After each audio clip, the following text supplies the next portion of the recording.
Hello guys বন্ধুরা, আমরা এখন চললাম গুয়াহাটি রোড, আসাম রোড দেখে বেরিয়ে পড়লাম। আমাদের গাড়ি এই সাইডে যাচ্ছে।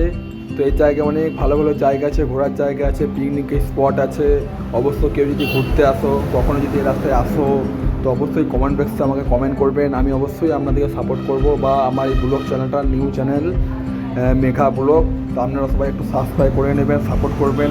আরও ভালো ভালো ভিউজ পয়েন্ট এবং ভিডিও আমরা অবশ্যই আপলোড করিব।